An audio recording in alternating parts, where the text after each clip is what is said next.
de Tivaouane. Je veux nommer M. Serigne Fall, directeur de l'école Pile 3. maa ngi nommé M. Modou Fall, directeur Todé. maa ngi nommé M. Modou Nguer, directeur Ndege. maa ngi nommé M. Ibrahima Fall, directeur Mbar. ak tous les enseignants et enseignantes de la commune de Pire yëpp rek ñu ànd ak délégation bi bu ci Pire école Pire 1 ñi soññiwaat yëpp rek tous les enseignants yi nga xam ne jotu ñu génn ñu génn xam ne marché bi commencé na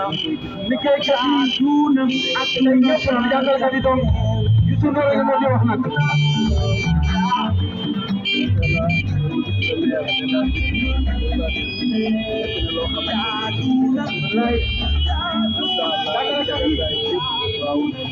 Gàcce ngalaama kenn mu leen a fay dëgg yàlla vraiment moom ñoo xamante ni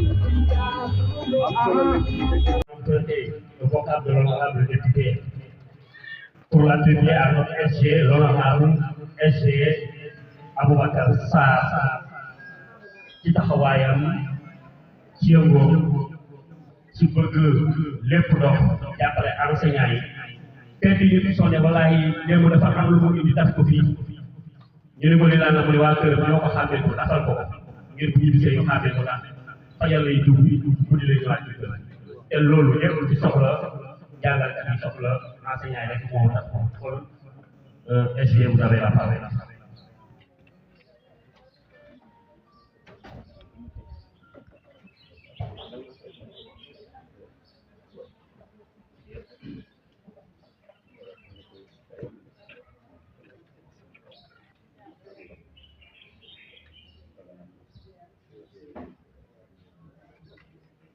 Honorable député,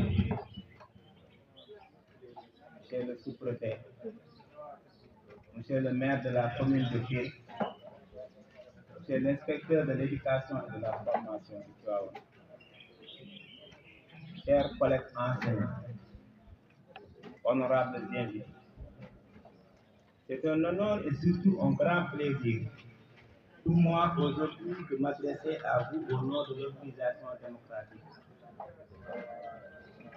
du Sénégal. C'est l'occasion pour nous d'adresser le salut fraternel de notre organisation à l'ensemble des travailleurs, mais surtout aux militants et militantes, sympathisants et sympathisantes. Nous tenons à remercier et souhaiter la bienvenue à ceux qui ont fait le déplacement pour assister à cette manifestation qui, désormais, est inscrite dans l'agenda du syndicalisme dans le département de Tivaouane. Nous ne pouvons pas ne pas avoir une pensée à l'endroit des collègues et partenaires arrachés à notre affection. On peut en citer M. Thierno Mamadouba, qui nous a toujours apporté son soutien, et M. Abid Diaw, qui était parmi nous l'année dernière. Cette 9e édition de la fête du travail pour la section de Tivaouane se déroule dans un contexte socio-politique assez tendu, marqué par des grèves dans différents secteurs. Toutefois, les nouvelles autorités n'ont pas manqué de faire des propositions allant dans le sens d'une satisfaction des revendications posées par les travailleurs. Même si c'est encore insuffisant, force est de reconnaître que des efforts ont été faits et des engagements pris. En réponse à ce pas franchi par le gouvernement, l'ODES renouvelle son engagement à accompagner les enseignants pour une participation efficace et responsable dans la construction de notre cher pays, qui ne peut se réaliser que par un ancrage dans les valeurs qui ont marqué la société sénégalaise. Ces valeurs épousent parfaitement l'esprit de l'idée, nouvelle initiative pour la transformation humaniste de l'éducation. C'est ainsi qu'un point d'honneur sera mis cette année sur le rôle de l'enseignant face à la crise des valeurs. À cet effet, une communication sera donnée sur le thème. Et l'ONIS est dans ce sens. Parler de votre secrétaire général me serait très difficile. Ça, je vous le dis. Peut-être, vous m'excusez, beaucoup m'ont chat. C'est pourquoi je vous dis que vous avez fait le bon choix. Je manipule. Vous avez fait un bon choix. Je ne fais pas sa propagande. Je ne suis pas son guide. Je ne chante pas ses éloges. Mais je prends l'homme sur les actes qu'il pose. L'ODES ne reconnaît même pas ses militants. L'ODES reconnaît l'enseignant. L'ODES reconnaît le fonctionnaire. À l'image de votre secrétaire général, il est en train quand même de montrer la bonne face de l'ODES. Soyez-en remerciés au niveau de Dieu, soyez-en remerciés au niveau du collègue. Et je vous dis que nous souhaitons, comme mon gamin l'a ciblé tout à l'heure, aujourd'hui c'est vendredi, je pouvais en dire plus, mais nous souhaitons quand même que cette fête soit belle. Elle l'est déjà. Et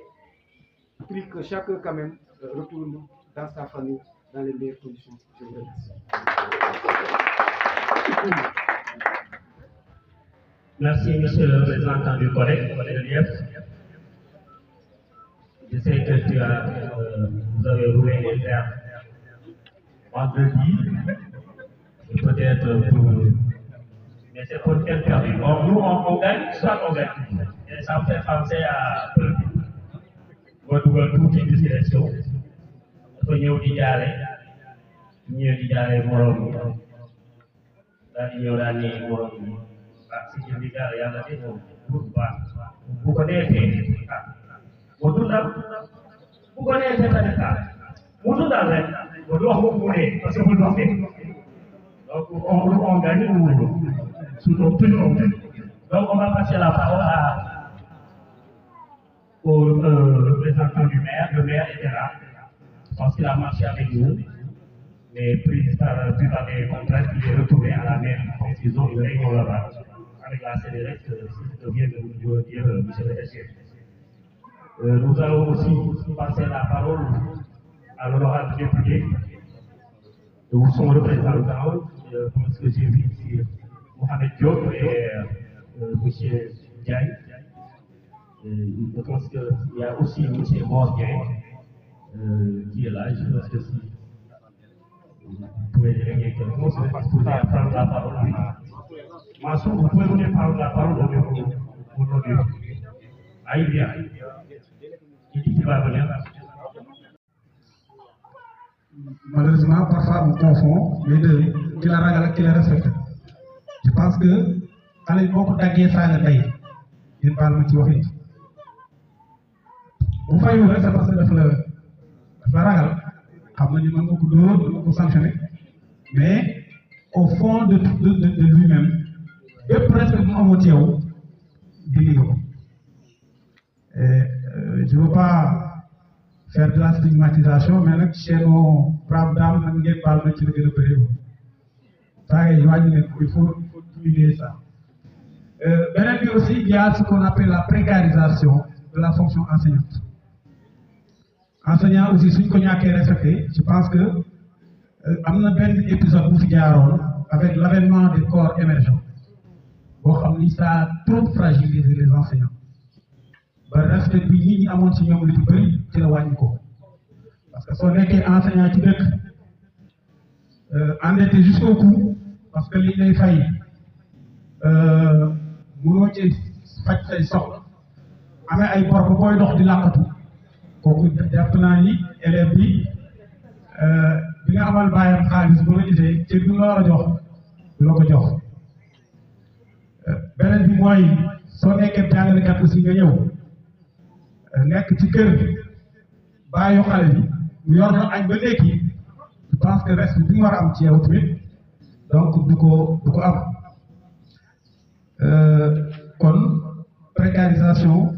fonction enseignante. bon dama ci am 2 cas fi Serigne waxee mooy li ma wax sànq dama ci dund 2 cas au BFM kenn ki c'est un enseignant boo xam ne secrétariat bi la nekkoon ki ci des c'est un professeur qui corrigeait pour wax leen ni thème bi li tax mu am importance ñun ñëpp ci système bi la ñu nekk te ñun ñëpp xam nañ ne xew ci école bu ñu toogee ñun suñu biir nañu bàyyi li baax ci li ñuy def leen ñu denc ko tey xool li nga xam ne lu ngeen jéggal ma ci waxin safaan bala ñu mën cee moytu kenn ki dafa ñëw ci centre examen bi nekk secrétariat nekk ci biir candidat yi am na ci candidat boo xam ne xaw ma corom la am na koy ree parce que naa dañu ko dundandoo xaw ma corom la xaw ma du corom fexe na ba xam anonymat bi ñëw na ci man fexe ba loo bi anonymat ndaw si nekk mu koy def anonymat moom bu ñu joxee épreuve yi ins day profité jël épreuve yi dina làqatu temps yi def épreuve yi traité ko moom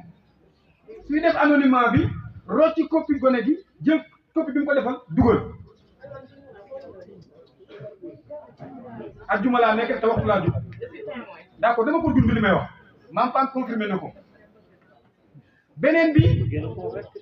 un professeur qui corrige dans un centre d'examen ci biir candidat yi ciblé na ab xale comme li nga wax rek xam naa ni bëgg na ko peut-être nekk ak moom du jàppale mu invité ko añ ci biir examen bi invité ko añ yóbbu ko EDK bu Tivaouane ni ko dama lay jox BFM bi je vous dis ñu ñëw bi ñuy délibéré ñu ajourné xale bi la fi a été ajourné dañoo dem ba ci ngoon bi pour wax leen quelque part aussi l'irresponsabilité des parents ñu dem ba ci ngoon bi xale bi ànd ak papaam ñëw ci centre bi c'est le parent et l'enfant qui nous ont décliné la situation pour vous dire donc que la perte des valeurs là àgg na foo xam ni du lu ñuy nekkatul loo xam ni aujourd'hui ne ko te tamit la responsabilité c'est nous vous m'excusez du terme parce que bu njëkk amul élève bu ñime woon ñun ku ci ñime woon a jàkkaarloog sa maître léegi tey même man mi sax moo ñëwee sama école mais être nekk école de semaine Diop ça va ni la nee rombé mais pour vous dire donc quelque part on doit revoir nous-mêmes donc je m'excuse parce que da ko wax rek moo xam ne li muy wax nii du lu muy créer c'est des cas qui existent dama lii ma la wax nii dama ko dund ci centre examen 2 fois yu bokk. Voilà, merci directeur. Et c'est dommage que le temps ne nous le permet pas, mais sinon comme nii lañ ko bëggoon jàppee dans le format initial dama bëggoon mu am interactivité suñu aborder benn point les gens donnent des waaw 2 minutes. Ah donc kon damay sauter le reste kon 2 minutes donc kon damay sauter après voilà maintenant les défis am na ay points yu ma bàyyi nag il peut y avoir un but xam nga bu ñu la joxee benn thème nga am loo traité introduction nga am loo introduire ñu lay xaar ci développement quand tu élabores une partie de développement dafay fay partie de conclusion dafay fay fil tu perds les gens peuvent perdre même le fil de ta réflexion bon mais que cela ne tienne on est obligé de faire avec effort individuel soutien institutionnel et implication des familles que l'école pourra pleinement jouer son rôle dans la construction des valeurs. Je vous remercie de votre attention.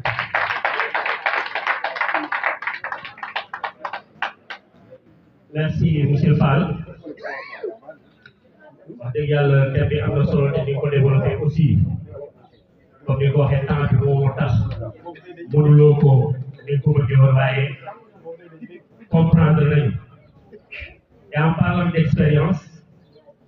li ñu wax ni yar yi dañ ko war a commencer ci kër ci doom yi xale yu ndaw yi li ma leen di wax nii c'est une histoire que j'ai vécue c'était en 2000 à Dakar. Je suis parti voir mon oncle, les temps étaient maigres, et pour avoir 1000 francs, c'était très difficile. Et je suis allé là-bas pour le voir. Il soit resté quelques temps chez lui, en rentrant, peut-être il va utiliser un billet pour que je puisse régler certains problèmes. Quand je suis arrivé, il m'a dit, maa ngi fekk sama compagne ak sama yaay ñu ngi sieste ma toog ci salle bi waaye seen doom ju ndaw ñu ngi ci salle bi moom toog yor oto ndëraan yooyu nga xam ni prix léegi te en 2000 yëpp xam nañ ni quand Abdoulaye Wade dañ doon wax ne ma wut sama del ñëw toog bi ma toog xale bi daa yëg ci coffre bi teg sama bopp ci lay teg ndëraan maa yóbbu parce que bu ma waxee ñoom dinañ ko dégg muy nit ki loolu muy loolu fexe ba jàpp ñaari loxo xale bi indi ko teg ko ci tëral sama kàr naan ko ba léegi xaw ma man dinaa mbuur sama bakkan bi laa ubbi ko gis nga baaraam bi la jël bi mu ko ci léegi naan tonton nit ki ñu seen suñu feex man xaaral ma daal awa comme man awee yoon guddi bi comme xale la dina ma bàyyi su ma tegee sama loxo nii gis nga sama baaraam bii boo ko fàtte gis ngeen mu dee damaa tegee xale bi bi mu dee buntu bi kat ci sama loxo rek ma yuuxu ne ko fekk jël gis nga bi baax ci génne lu mu wax Abdoulaye ci xale dafay fo bi donc j'ai souffert ce jour-là finalement j'ai allé pour 1000 francs mais je suis rentré pour lui donc je vais passer la parole à donc c'est des histoires j'en ai tellement j'en ai tellement donc j'avais dit d'abord on va passer 2 minutes nous avons ici un professeur vraiment le professeur honorable député, je vous salue. Je salue également monsieur l'inspecteur de Tivaouane, ou en tout cas le représentant de l'inspecteur. Je salue mon grand frère et ami Patrick. Je salue tout le monde. Bonjour également à vous tous qui êtes mes collègues. Céline, vous avez quand même développé, vous avez fait une communication qui est d'une brûlante pertinence. Parce que nous parlons de l'éducation et nous parlons également de la perte des enfants. J'ai vu qu'il a mis le doigt sur là où ça fait mal. À quel niveau d'abord? C'est-à-dire qui est l'enseignant? Je pense que lors d'une conférence qui avait été tenue par le feu Serigne Moustapha Cissé, qui est de son âme, il reprenait un poète arabe en disant qu'il s'en fallu de peu pour que l'enseignant devienne un poète, pour que l'enseignant devienne un prophète ici du monde. Et effectivement, c'est-à-dire l'enseignant a une mission exaltante. Dans Émile ou de l'éducation, une œuvre de Jean-Jacques Rousseau. Rousseau dit je ne peux pas revendiquer le statut d'enseignant. Pourquoi? Parce qu'il est presque comme un dieu. À lui que revient la lourde charge de pétrir l'enfant pour en faire un adulte responsable, comme on peut pétrir de l'argile pour en faire ce qu'on veut. C'est-à-dire que donc, si nous sommes conscients du rôle que nous devons jouer dans la société, il n'y a pas de mission plus exaltante ou bien de mission beaucoup plus importante que la mission de l'enseignant. Mais malheureusement, si nous interrogeons un peu l'histoire du système éducatif, nous nous rendons compte. Merci beaucoup. Si nous interrogeons un peu l'histoire du système éducatif, nous nous rendons compte que pratiquement de la colonisation jusqu'à ce qu'on appelle les ajustements structurels, l'enseignant était pratiquement le fonctionnaire le mieux en vue. Dans les temps les plus anciens, avec ce qu'on appelle l'école normale William Ponty,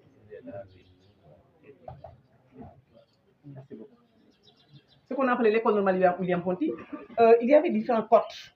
et les meilleurs étaient destinés à aller dans l'enseignement parce que c'était un peu les Seydou Madanissi, les Mamadou Fatou Ndiaye qui a eu à enseigner également ici et tant de brillants intellectuels. On prenait la première cohorte qui était destinée à l'enseignement. La deuxième cohorte était destinée à la médecine et la troisième était destinée à la médecine vétérinaire. Alors, eux, ils se rendaient compte que l'enseignement est un tout et l'enseignant est un tout. Parce que enseigner, ce n'est pas uniquement transmettre un savoir, mais c'est non seulement transmettre un savoir, mais c'est également transmettre un savoir-faire et également un savoir-être. Je pense bien que celui-là, si bien dit que l'enseignant, c'est d'abord le port vestimentaire. Parce que quand tu apparais, les enfants sont souvent d'excellents psychologues. Qu'est-ce qu'ils regardent? Un peu ta position, le port vestimentaire, ta manière de parler. Est-ce que tu es sûr de ce que tu dis afin de pouvoir bien recevoir ton message? Et maintenant, l'enseignant, quand, du point de vue... di am mbégte vraiment teew tey fii di kontaan trop parce que c'est vraiment un réel plaisir et un honneur de répondre à cette invitation comme sëñ Maam ni ñu ko waxee ñun doomu kër gi donc suñu waajur di sëñ Cheikh Fall yàgg ñu ñaax loolu ci mbokk yi ci kër donc parce que ñu ngi féetee fële au niveau de Dakar donc nag ñu daal di am décidé nag wax dëgg yàlla ci comme loolu bébétam la te muy jëm mag ñu bëgg ci dox ay tànk jéego yu am solo donc loolu gën a waral ñu gën a bëgg a jege mbokk yi jege dëkk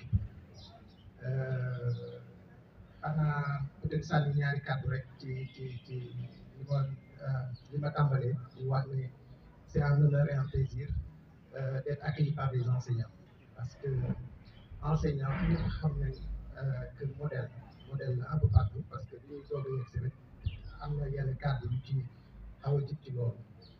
enseignant li ko mos a xamee parce que ñëpp boo xoolee ku nekk ci sa parti am na ay enseignants ay professeurs yoo xam ne dañ la marqué souvent li ñu koy xamee mooy surtout la générosité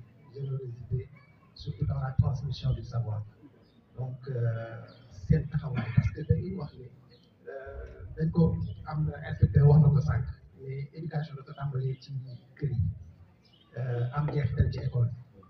parce que effectivement enseignant bi waajur la parce que xam nga dañuy wax souvent kenn ku ci nekk bëgguloo kenn ku la gën mais dañuy tudd sa doom yu gën souvent loolu la ñuy wax mu valable aussi ci enseignant parce que enseignant day am contenté am cawarte pour wax ne diw maa ko formé ci man la jaar donc pour wane ne que enseignant bi loolu waajur tam la am moo tax loolu tamit valable ci man donc di leen ñaaxaat rek encore une fois ci seen rôle xam nañ ne xam ngeen ko di leen ci gën a ñaax rek xam ne nag c'est quelque chose de très très très difficile c'est pas facile du tout surtout jamono ji ñu toll nii actuellement te affaire bi jaxasoo na lool xëy na enseignant yu njëkk yi gënoon nañ am liberté ci xale yi yéen gis nañ ne liberté yi gën nañ ko restreindre ci seen côté parce que am na ay nouvelles techniques yoo xamante ne ñu xale yi ngeen laal leen ñu kii et tout donc gën na jafe mais ñu leen di ñaax rek leen gën di jege xale yi di leen gën di waxtaan ak ñoom parce que dëkk bi dafa nekk ci crise bu doy waar te yéen rek lañ ci yaakaar parce que xale yi ñoom ñoo mën a renverser la tendance te yéen ci seen loxo la nekk donc loolu rek laa ci bëggoon sànni ñu doon di gërëm di leen sant merci beaucoup. Mes prédécesseurs waxee le professeur Fall ak le professeur de philosophie ak inspecteur Ndiaye loolu ci kër yi la tàmbali parce que bu ñu remonté tuuti depuis le 4e siècle Platon doon na ko wax Platon dafa newoon lorsque les pères tremblent devant leurs enfants lorsque les maîtres tremblent devant leurs élèves et préfèrent les flatter lorsque les enfants ne reconnaissent plus l'autorité de rien et de personne alors c'est en toute beauté et en toute jeunesse le début de la tyrannie loolu defe naa ni 4e siècle avant Jésus-Christ la moom la ñuy dund tey crise des valeurs bi ñu topp mooy wax nañ ko ci enseignant bi modèle bi mu war a nekk doyen wax na psychologie ñun ñëpp bi ñu def formation dafa am module bu tuddoon psychologie te bu ñu demee le professeur a cité Jean-Jacques Rousseau Émile Ou de l'éducation kooku defe naa ne enseignant bu ne war na ko lire parce que li mu njëkk a formule ba ca gën a célèbre ñëpp di ko wax mooy apprenez à connaître vos enfants car très assurément vous ne les connaissez point bi ñu topp mooy enseignant bi war na nekk modèle ba ci corps vestimentaire bi boo xam ak jëfam mais léegi li ñu seetlu daanaka ñu baal ma ci kàddu yi xam naa bu ma waxee dañ naan li nekk directeur da mais nos adjoints sont plus ou moins rebelles li may wax nag waxuma ko parce que yàlla dafa ma nattoo daaw ak ren génie en herbe bi au niveau de Tivaouane maa koy piloté mais j'appelle des directeurs d'école pour ñu jox benn adjoint boo xam ne mooy ñëw nekk genre encadreur wala répétiteur rek pour accompagner xale yi mais directeur dañuy expliquer ñii kat ku ma ci waxal mu wàcc nga xam ni kon les adjoints sont devenus rebelles et je parle sous le contrôle de madame Sidibé qui est directrice à Tivaouane sax moom loolu dalu ko parce que bu ma waxee ak moom am na ku ma yor mais am na ñeneen ñoo xam ne dama wax ak ñoom mënuñu ma jox enseignant bu ñëw et qu'est-ce qui s'est passé le mercredi passé Tivaouane bi muy dajee cours de Baye Serigne Ndiaye amuñu encadreur ñoom Tivaouane bi ku leen indi finalement booy bi ñu leen gagné dañu pare di xëpp suuf ak def lu kenn xam loolu c'est déplorable dafa am loo xamante ne enseignant bi bu ñu defee ni man 8h 13h laa am 15h 17h am na ay activités para et périscolaires lañu wax génie en herbe bi football bi ci la bokk c'est dans l'intérêt toujours des enfants loolu il faut ñu bàyyi ko xel beneen bi mooy un enseignant man dama jàpp ni war na lu mu gàtt mu lire ñetti livres yi benn bi mooy Émile Ou de l'éducation bu Jean-Jacques Rousseau ndax mu xam psychologie tuuti beneen bi mooy na lire Dale Carnegie comment se faire des amis livre boobu nag boo ko déggee a priori titre bi daf lay nax comment se faire des amis da ngay defe ne ay yenn amitié yi la mais boo duggee ci biir da lay war comment manager direction bi ci topp mooy psychologie bi doyen doon wax ku ko bëgg a xam di nga lire René Zazo le développement de l'attention chez l'enfant boo ko lire vraiment ñetti livre la yoo xam ne dina la xaw a outiller waxuma doy na mais dina la outiller vraiment loolu moo doon sama modeste contribution je vous remercie. Merci Baye. Il y a les continueurs de Bissau brûlé et depuis tout à l'heure il demandait la parole pour vraiment partager li nga xam ne moom mooy contribution. Su fekkee ne am na keneen ku ci am xalaat tamit ñu jël ci ñaar waaye dama jàpp ni soxna yi tamit am nañ ci parole waaye ñoom dañuy toog rek jàpp seen jàmm te dañoo toog ci xam-xam bi dañoo toog ci xam-xam bi waaye ñoom elles n'aiment pas partager bu bëggoon benn soxna rek directrice madame on fait signe de vous passer la parole certainement vous avez quelque chose à apporter yow madame yow moom madame nan madame Sidibé voilà waaw ñëwal ni ma jox la ah lii baax na ci waay tàccu leen ko nag waay tamit ah Britis voilà il est courageux mu ne nag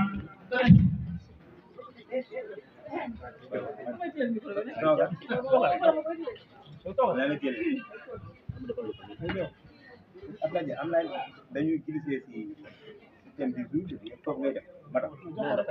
contribution allez allez. salaamaaleykum wa rahmatullah ñu ngi nuyu mbooloo mi fi teew yëpp di nuyu suñu njiit yi suñ ko waxee syndicat yi di wax suñu njiit nga xam ne mooy monsieur l'inspecteur de l'IEF muy IEF bu Tivaouane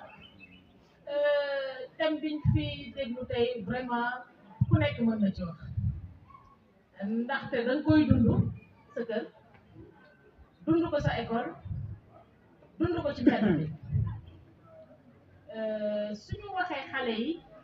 man dama naan waajur ga la ñëw ba pare ndax waajur bi moo nekk ca kër ga moom ak njabootam mais bu fekkente ne waajur bi moom dafa war a xëy dem uti pour ñëw jox njabootam defe naa dina gën a jafe ci jamono bi ci toll nga mën a lijjanti sa njaboot waaye loolu ba tey terewul ñun ñii tey dañ ñu yar ndax gone boo ko xoolee ci bët rek war na mën a xam yow lan nga bëgg ko wax loolu benn la waaye ñun mag ñi tamit am na ci ñoo xam ne macha allah yar manqué la ci ñoom ndaxte ku yaruwul gëmuma di nga mën a yaraate loolu itamit defe naa ci crise des valeurs ba tey am na fi te jëlee ko fi defe naa du yomb ndax dañuy wax peut-être désintéressement wala fuite de responsabilité ndax da ngay gis ci salle de classe bi titulaire de classe ma yore sama classe lijjantiwu ma xale bi ni muy solo lijjantiwu ma xale bi peñewu na lijjantiwu ma xale bi sat na bi muy ñëw du ñëpp nag laa wax ci jàngalekat yi mais ñu bëri la ci quand même yoo xam ne seen cours rek moo leen yor te defe naa loolu du éducation du dérouler say apprentissage kese daal di dellu sa kër mais defe naa ne itamit bu ñu booloo ay waxtaan yu mel noonu boole ko di ko waxtaane ci école yi di ko waxtaane ci mbedd mi di ko waxtaane ba itamit mu gën a yaatu peut-être dinañ ci am solution même bu dul lañu bëgg dina am mu tane daal loolu laa yaakaar ne parce que def naa fii ñootu moom wax leneen loo xam ne ñi ma jiitu wax nañ ko di ñaan yàlla rek lépp luñ ci wax yal na tàbbi ci nopp yoo xam ne day am njëriñ incha allah rabbuna kon ñu yem foofu rek bañ a guddal ndax nga xam ne matewul jaajëf. macha allah merci madame Sidibé li tax ñu joxañ la mate doom madame moo war a joxañ ñu ma joxal madame Sidibé waaye xam na ndax waaw voilà waaye ñu mën na am tamit beneen jigéen bi syndicat dinañ ci ñëw bi syndicat bi ñu fii dinañ ci ñëw waaye madame Maguette Mané Ba moo bëgg jox ko kàddu ndax xam naa méthode yaram te xam naa ni doomu jàngalekat la woon kon thème bii war na cee mën a wax dara ba nga xam ni moom madame jàpp ci rek ndax bu ma rusloo damaa am gàcce tey parce que tey jii ndax ngaa yi waxuñu ma ko waaye nag boo ma defee nii dinaa gën a rus oui voilà mi ngi noonu acca tàccu leen ko waaye te kilifa woo ko mu dem Dakar moo tax newu fi tey. salaamaaleykum salaamaaleykum maa ngi ziar ñëpp di jël ñëw bi di ko teg ci loxo SG di tàggat ñëpp di leen wax ni thème bi nag moom ñëpp mën nañ cee wax ndax dafa laal ñëpp muy ñun les parents le système éducatif ak le système l'État crise yi nag moom perte de crise bi dafa bari te ku ne am na ci responsabilité liñ ci wax nii yëpp ku wax it da ngay waxaat rek mun ñoo wax loolu liñ ci wax ñu ñaan yàlla liñ fi dégg yëpp ñu def ko bu doon ndigal ñu toppe ko ñu topp ko wéy ko jéem cee sàmmonte ak ñëpp bu ko defee ah xeex bi dinañ ci am dinañ mën a bu ñu gañewul it am ci ay solution yoo xamante ni dinañ ci mën a teg suñu tànk ba lii yëpp nekk loo xamante ni bu ñuy waxtaane di la ëllëg te yàlla na am jaay Seydou Diop sallallahu alayhi wa sallam maa ngi sant ñëpp di gërëm ñëpp di leen félicité ci taxawaay bi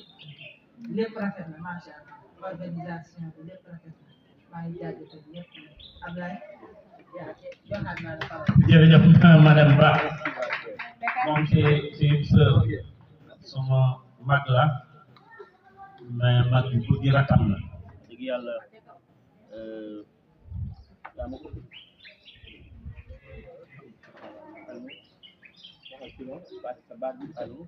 baax mu toll kon jërëjëf madame Ba monsieur Sarr defe naa ni il tient à sa vie de syndicat te xam naa ne fi mu ne nii am na lu mu war a wax lu bari ndax nee na daal moom bu wootee ñi mi gis lu bari bu dee conférence ci ji bi ñuy dugg lu bari dañuy ci topp di wax a wax daal ba sonn mu bëggoon nag am ay kàddu yu mu yëkkati par rapport pour ñaax leen ngir fête bi def na 9 ans ko defar bu ko mën a pérenniser te buñ continuer nii xëy na dañ àgg ci jamono joo xam ni ah dootu demati ndax xañ na courage bu mu amoon dootu ko amati kon SG kàddu ga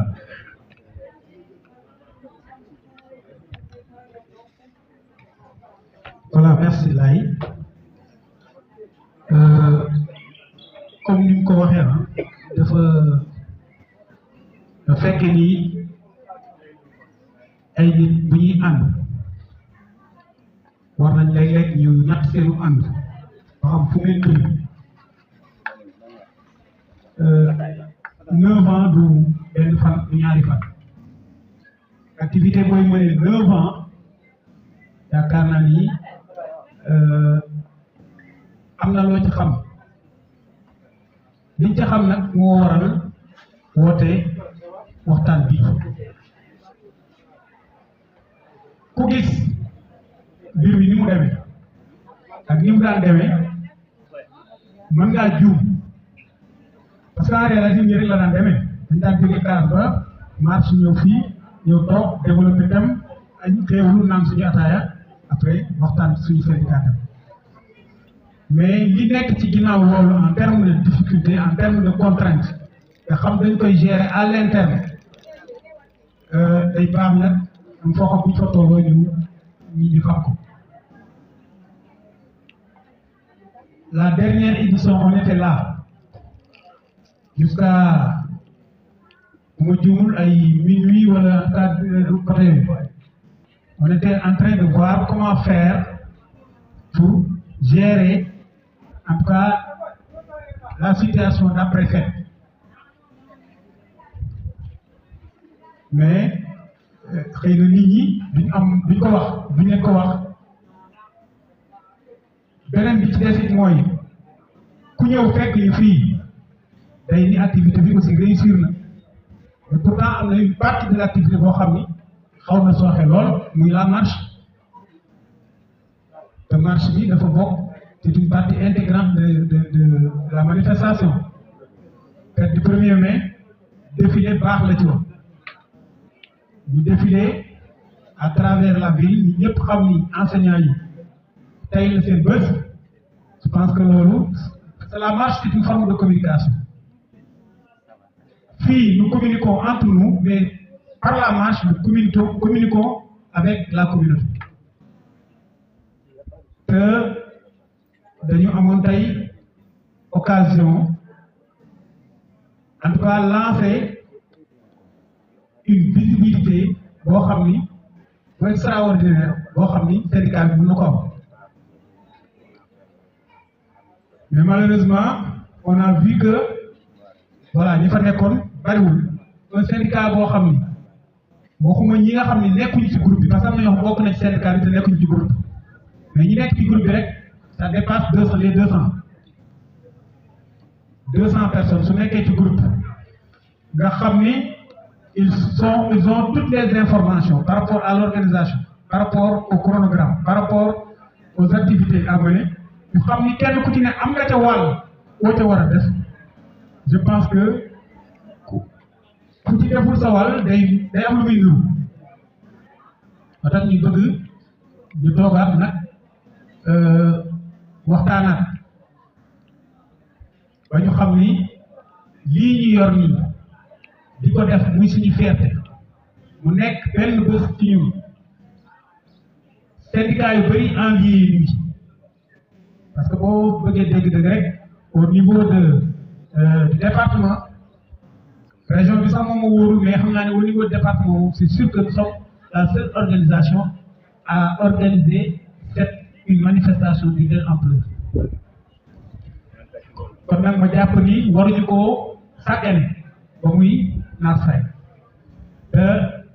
li ni muy demee nii bu ko continuer demee lii ci naax saay la c'est vrai c'est bien de cotiser de participer bu ñu nee joxe leen 5 000 ñu joxe mais xëy na liy jagal mbir mi joxe bi ci la mais la présence ak dugal sa loxo ci organisation bi loolu aussi je pense que li koy tax a dox ci la bokk kon moo tax ñu décidé woon am ak yéen ñu waxtaan sans tabou ñu xool ce qui ne marche pas ñu xool jëm ko joyante parce que bari na même des activités parce que bi c'est l'activité phare loolu moom ñëpp nag xam nañ ko c'est l'activité phare mais malgré tout il y a d'autres activités qui se déroulent te xëy na nit ñi sax duñ koy parce que suñu participation ci yenn manifestation yi wala ci yenn xew-xew yi jamono yi loolu day am day xew mais du xëy na ñëpp ko yëg kon day baax ñu waxtaan ba fépp foo xam ne syndicat bi war na fa am taxawaay mu am ko fa te loolu nag dara mënuñu ko may lu dul ñu am une nouvelle manière de piloter le syndicat. te malheureusement xam nga doomu aadama bu xamul rek bu seqee yow bu xamul rek dafay daal di njort ba mën naa rafet ko mën na ñaaw parce que ku ni syndicat wax CECOF ñu bëri dañuy jàpp ni avec les CECOF mën nañ réaliser nangam mën nañ def nangam mën nañ def nangam donc suñ comment comprendre la réalité des choses en ce qui concerne les CECOF mun na nit tax am benn attitude bu mu am ndax ñàkk xam ni xew moo tax day baax yooyu yëpp ñu waxtaane ko ba ñu xam la situation du syndicat la situation financière surtout du syndicat parce que on pense que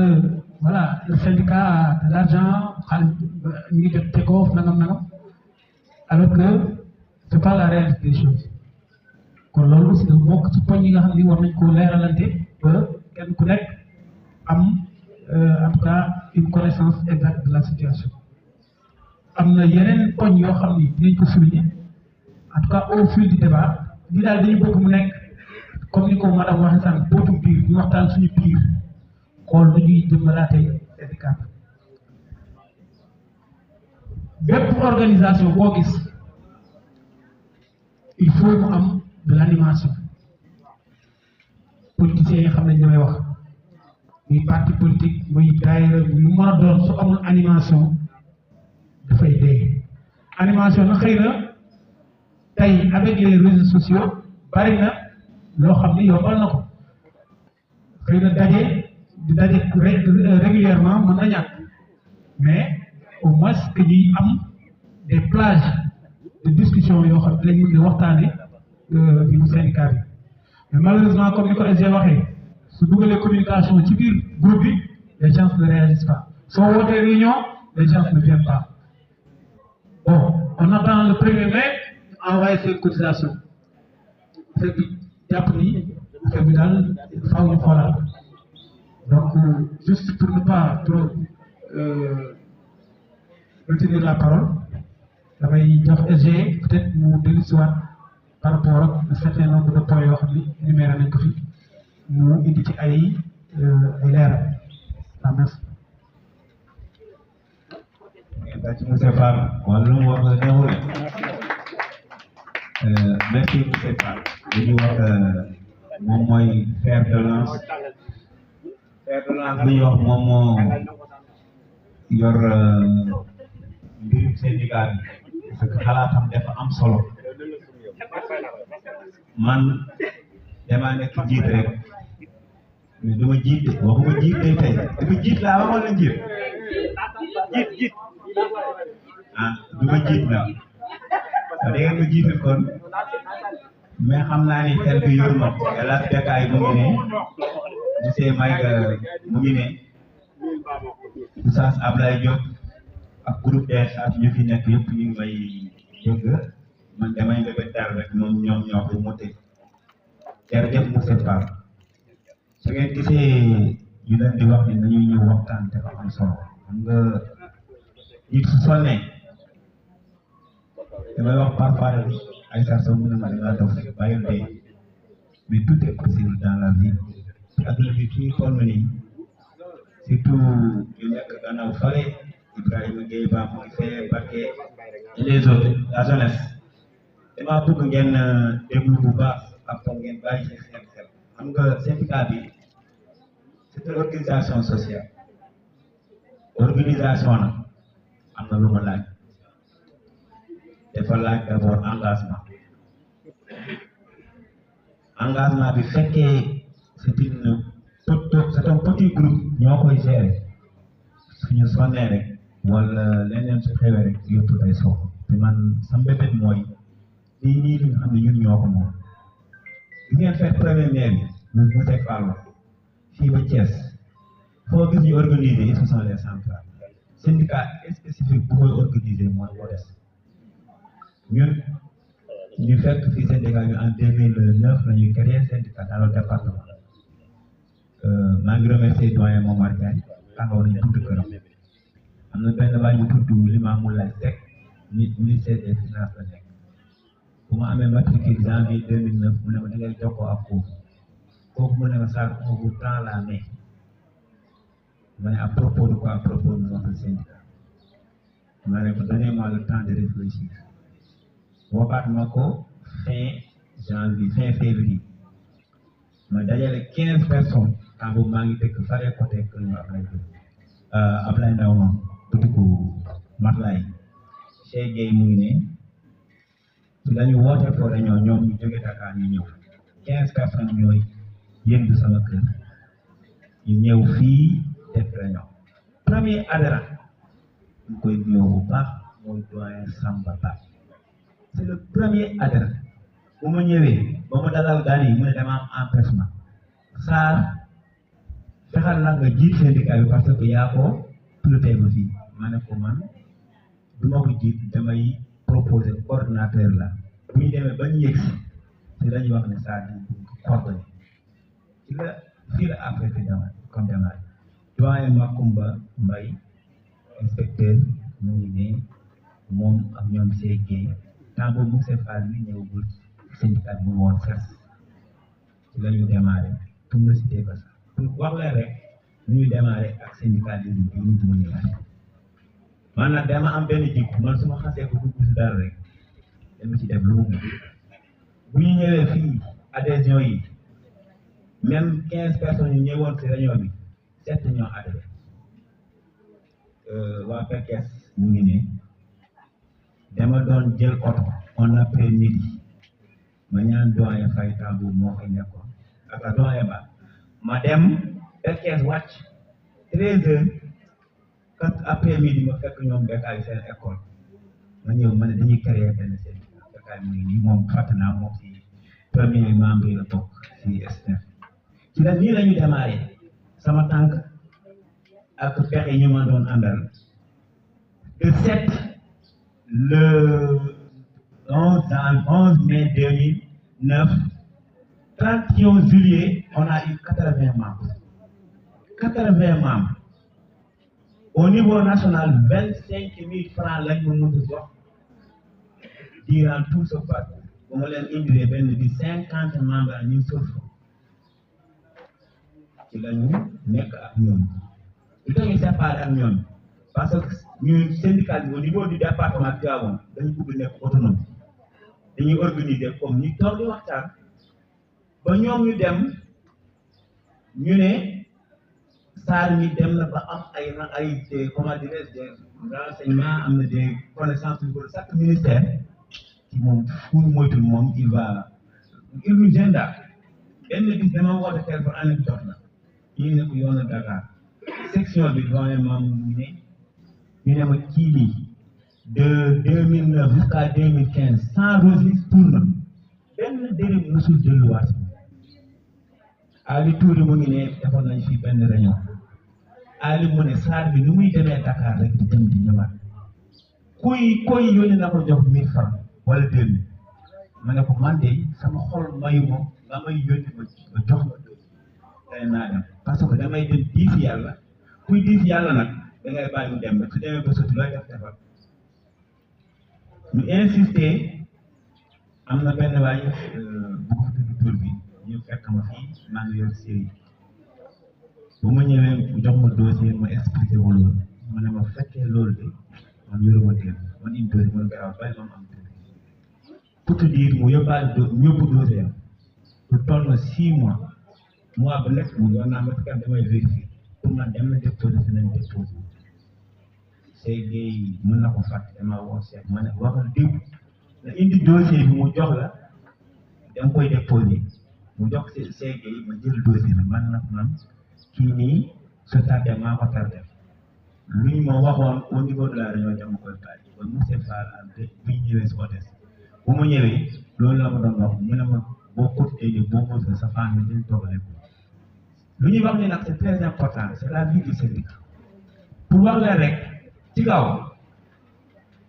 hôtel moom bu mu ñëwee am na luy jóge ci kaw yàlla xam nañ bi man de suñ ma joxee luy jóge ci kaw 25 millions 30 millions xam naa sama kër gi sax bëri mais dama wax nit ñi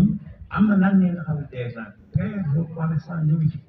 day jékki-jékki nit jot rek la mu ne man maa jàpp lii si seen ñu ko loolu du ma wax ne nag kenn bari na nekk xam na mais amul kenn tamit ku ma ci force loolu tamit su nit joxee ñu nekk au niveau des ministères damay ñëw tas seen biir parce que ñooñu bokk ñu syndicat ce sont des connaissances à part li nga xam ne dañ lay defal bi la laaj loolu neex nañu defal boo ñëwee nga partage ak ñun nga leen ana diide vraiment li nga xam ni dafa jóge fii dafa ñëw si ñun yow tamit téye li nga sawar loo leen ce sont des connaissances ñu yomb au niveau de chaque ministère boo des na ko département Tivaouane ma delluwaat si bu baax au niveau national kenn yàpp mu ne pas xam ñun ñii fi ñu toog nii échelle nationale lu muy décider ñun nañu daal d'abord lu tax c'est grâce à vous seen organisation bi ngeen def nii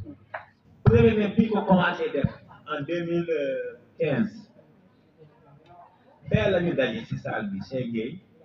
ak man xaw ma 5 daal lañu woon ma jëndi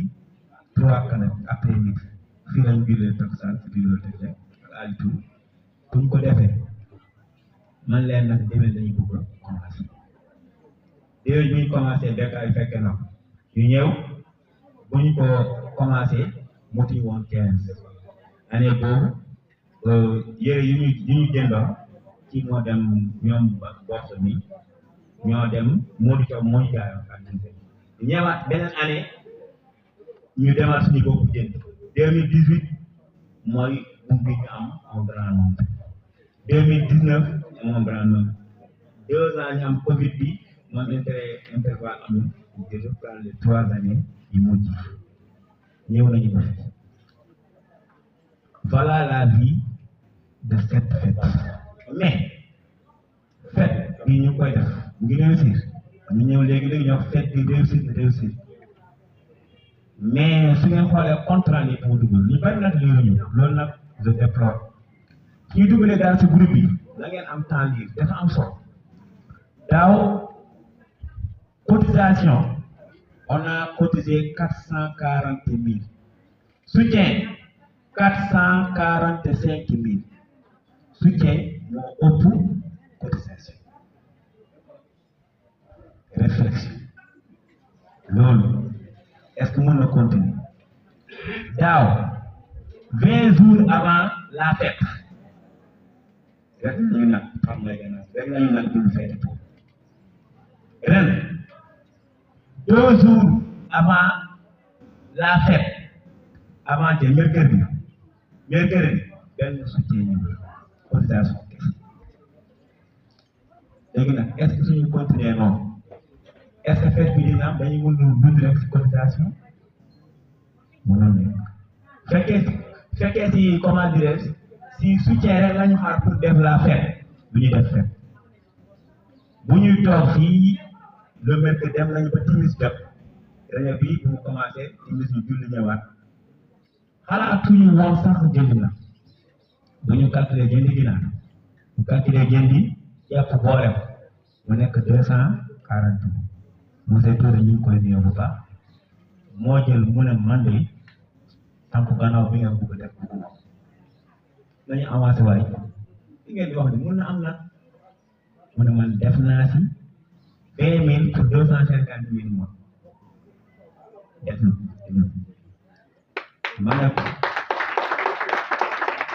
man de le monsieur Touré complété man naa complété lu ko ëpp kon moom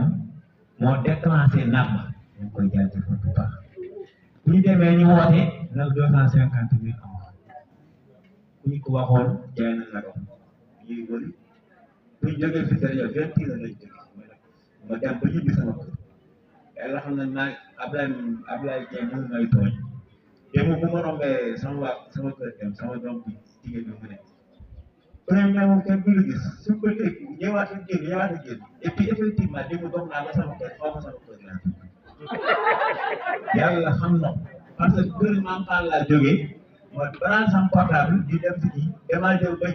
ba ñëw wala dem si kër Ousmane Fall ma dugg sama kër parce que mar moo ma dugal foofu damaa mar ma xaaral ma dugg si naan ma dugg sama doom bi ñuy wax xale yi daw ñëw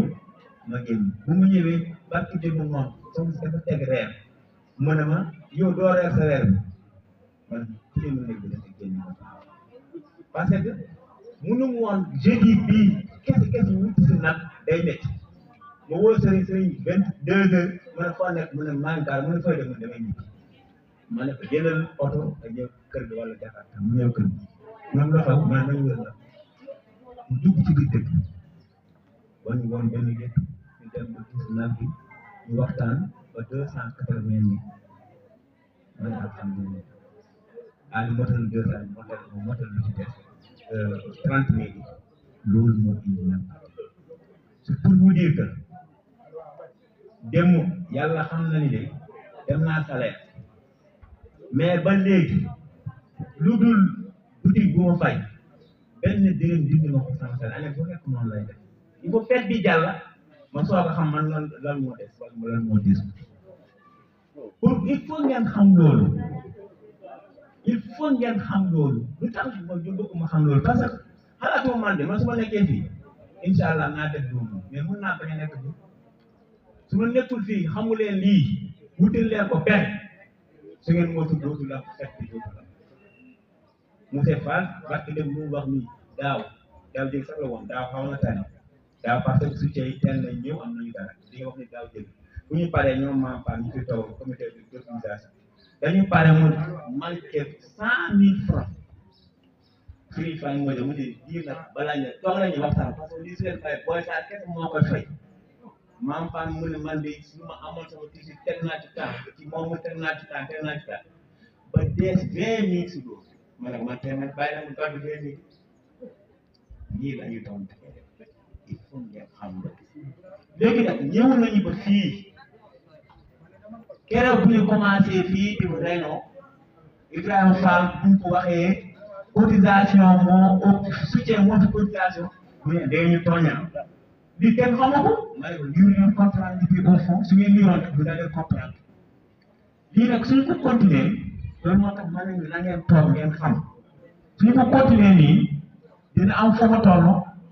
peut-être volonté yi bëgg nañu wala kii mais xamuñu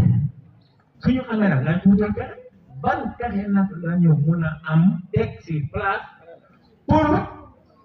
réussir la fête pour continuer pour pérenniser la fête foofu laa lay daanaka maa ngi leen di jot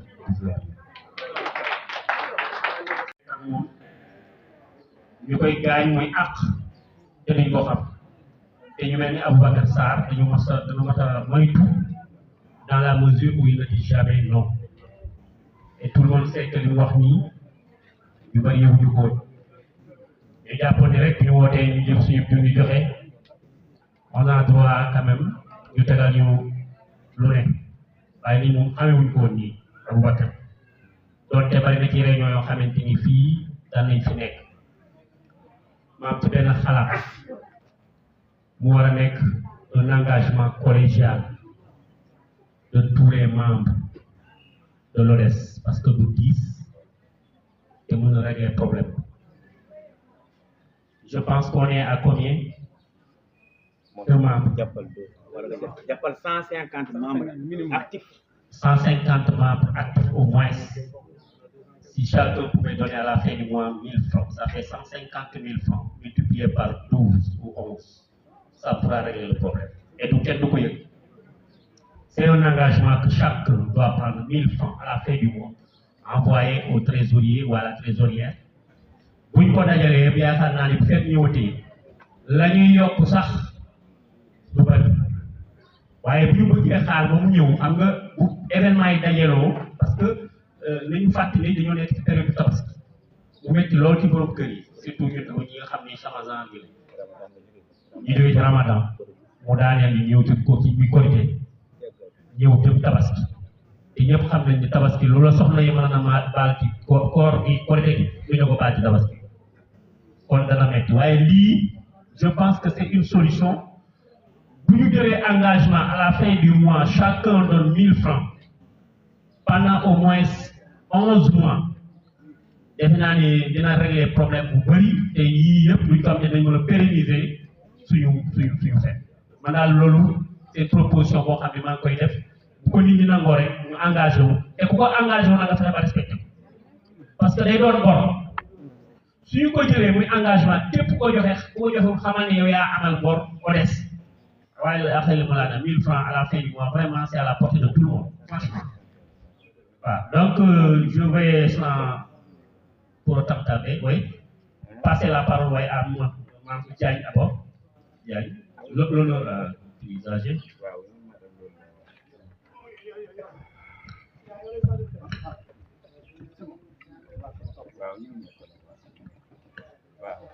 salaamaaleykum ñu ngi nuyu ñëpp di ziar ñëpp di féliciter Aboubacar Sarr DG di ko mastaw vraiment discours bi man de touché na ma trop yow li ngay daj ci nit ñi rek dafa doy sëkk nga wuñuwaat am fait day gëlaat sa xaalis di ci def gars yi nan waxante ay dëkk mooy mënuñuy organiser fête ba pare di ko wékk ci keneen ton doon ñun ñëpp ay fonctionnaire du dëgg du yoon fête bi nan ko wékk ci suñ bopp keneen ku ñuy dimbali lu ñuy dimbali sax loolu sax duñ ko boole ci fête mu doon suñ fond de caisse boo xam ëllëg koo xam ne war na laa mën a jàppale ci biir ndax léeg-léeg ñu dem ba ci biir benn enseignant am jafe-jafe yoo xam ne ñun ñoo ko war a taxaw su boobaa duñ ci xalaat xoole ni ñuy xoole syndicat nag ko xoole neneen solidarité la war a doon et j'ai dit li muy dund métti na trop ku ko xool xam ne sonn na trop lii nag Abdoulaye Dieng wax engagement la war a doon ñëpp defe ko man dama waxoon ni 2000 la war a cotiser ndax am nan ko ndax bu bëggee feetu do bu ñu waree feetu nan feetu bu fekkee nag bëgguñu feetu ku ne dem sa kër ñu bàyyi ko ndax premier mai bii ñuy wax nii am na ñoo xam ne dépense na plus de 25000 seen kër bàyyi ko fa seen waa kër di feetu ñu ñëw fii kon nag bu la dee laaj chaque mois 1000 francs kooku ku ne war na koo joxe pour ñu jàppale kii sax Aboubacry Sarr dafa sonn nag il faut ngeen xam ne dafa sonn te ñun ñi ñoo ko war a jàppale te ku ne nag am na fu mu jaarale bari démb doo ko ci mujj man damaa xëy mu envoyé ma benn message benn avancement li jënduma dara man sama lépp ci moom laa ko bàyyi lu xew mooy li jënd moo may envoyé ñëpp nag noonu la leen di defal kon nag ñun nan ko jàppale bu baax a baax engagement boobu nit ñëpp jàpp di ko joxe fekk buñ ko wékk ci kenn leneen luy ñëw na doon leneen mais fekk dinañ ko wékk ci suñ bopp ba pare waaw ku ne ku bokk adresse yore nga nu 11000 francs par année ku bokk yore nga waaw ñu ngi leen sant leen kër jërëjëf Diagne 12000 la ku mu neex boo yore sa 5000 mën ngaa dugal muy 5 mois ku mu neex nga yor 6000 mën ngaa dugal ku mu neex ngay xaar parce que 5 mois waaye c'est un engagement boo xam ne ku ko jël dem naa leen ne bor la danañ la topp foofu na ne danañ la woo ne la yaa ko waxal bor la fay ko dañ leen di topp de parce que kii li muy dund nii à la fin du mois moi j'ai perçu mon salaire j'ai réglé mes problèmes à la fin du mois il perçoit son salaire il met son argent dans l'organisation ba pare ñëw waa kër bi xaar jekkul rafetul jaadul Mame Pam Fall vous avez la parole waaye Mame Pam d'abord parce que comme moom dafa bokkoon ci kii bi ci organisation bi des liggéey après je vous donne la parole ñëpp excusez-moi rek ñëpp dinañ ci jot ñëpp ay wax. maa ngi nuyu ñëpp di ziare ñëpp di jégalu lu baax nag ci kàddu yi may waaj a yëkkati d'abord di nuyu monsieur l'inspecteur de l'IEF de Tivaouane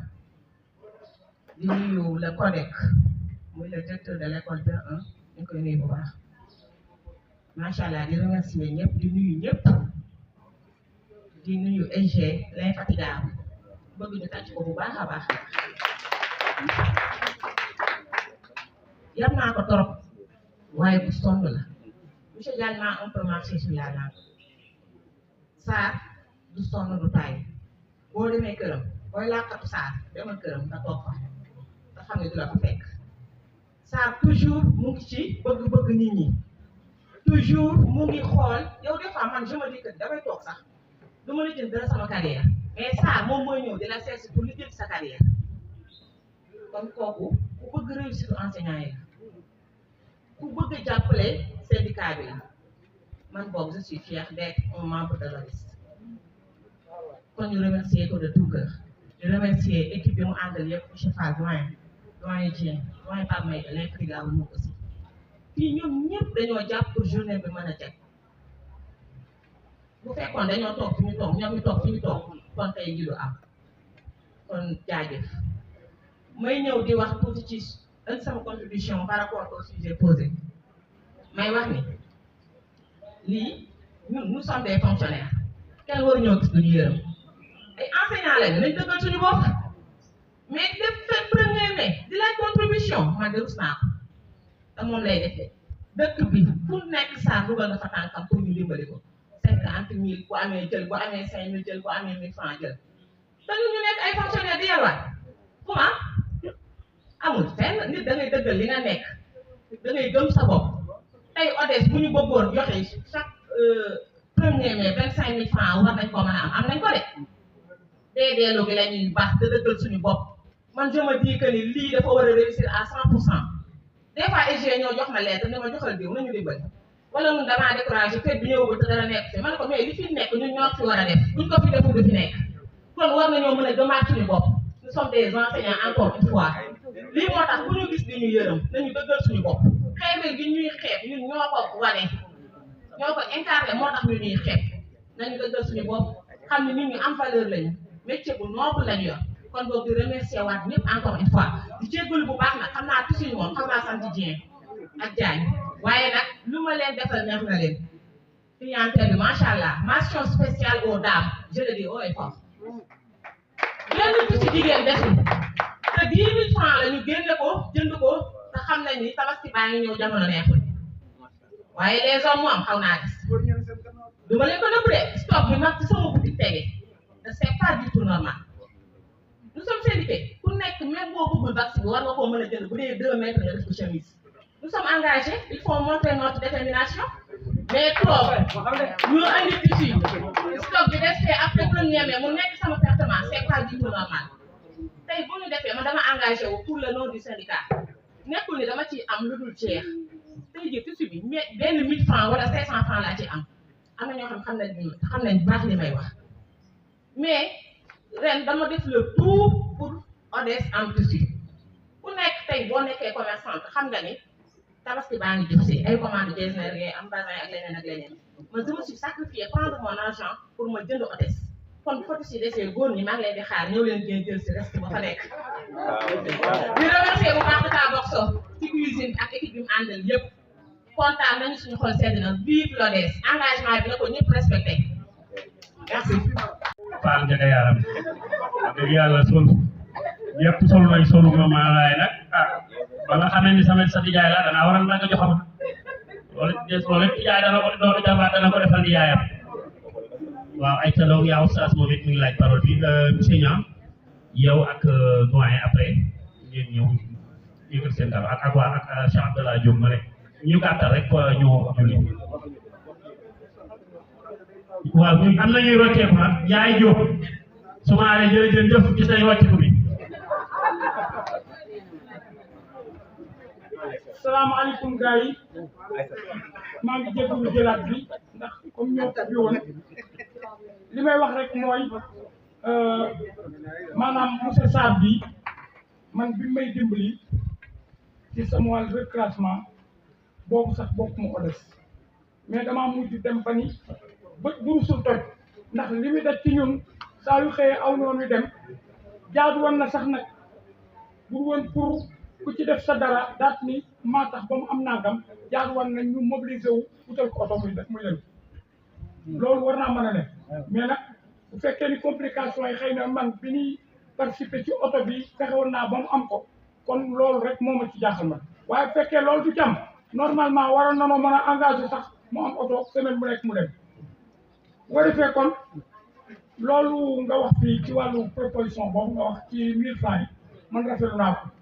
même ñi wax 2000 sax rafetlu naa ko kan na waaw Mansour Diagne ba tey sax même 2000 mën naa nekk parce que loolu du dara ci ñun ku ci yor 2000 francs balaa bëccëg mu jeex ci wàllu ay attaaya ak ay may ma juróom ak may ma fukk kon bu ko defee loolu la sëriñu Mouhamed Diène dox ak Diène te sëñ ba dañu woon wa namlu laa yaxmilu xamlal jamali subhaan rabbinal karim akmali Seydi Hadji Malick nee na gëléem bëgg yan bu woyof bu mu tax xorondom yenniku mu ni da ko yenu xorondom tamit mu ni bëgg ñu ni jàmbaar la bu mu fekk gëléem yenniku mu ni da ko yenu kon nag lii ñu wax nii lu woyof la loo xam ne nii mën naa nekk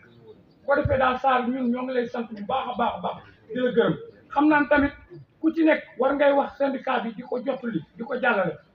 ndax yonent bi sax ba mu defee discours bu par daf ni bali umu an nii walaw aayatan na ngeen jottaliwaat donte sax benn aaya lay doon pour di ci convaincre say nit di ci wax ak ñoom syndicat bi ni mu amee solo ak ni ñuy jàppalantee loolu noonu lu ci am solo ndaxte kat ki xamul dara annaasu a'daa'un limaa jahilu kenn ku ne la mu xamul mën na ko noonu waaye boo ko xamee di nga xam ne nii ñàkk cee bokk wóorul kon ñoo ngi yem foofu ba ëllëg jàmm asalaamaaleykum. jërëjëf kàddu yi am na solo ñu gàttal ndax ay julli ñëw. waaw asalaamaaleykum mbooloo mi ñu ngi leen nuyu di leen ziar di leen jox seen wàllu baax a baax dañuy jotli kàddu yi soññee ndax keroog biñ ne àllarba ci timis biñ nekkee fii boo dee xool cotisation bi fi yemoon mooy 460 000 monsieur Fall ko wax sànq am ñu loo tax sax ma ne dama monsieur Fall na ngeen moytu parce que su bor amee lu ci bëri yéen daw di ko fay moo taxoon am ñu proposé woon ginnaaw am ñu proposé woon nag ba ginnaaw bi ci la monsieur Touré jaayante man nag dafa am lu ma gëm 8 ans ren mooy 9e année dañoo war a dépassé fu ñuy defee premier mai di am bor premier mai dafa war a jàll kees am xaalis ndax lu ci bëri social dina ci am lu ci bëri maag sama war a yam dañuy gis message bi sël te loolu su boobaa tamit bu fi dara nekku ñoom ñooy jël xaalis di ko def ñu war ñoo jël xaalis di ko def te mbooloo mi nekk am na loo xam nag ni weer jot bu ne 1000 francs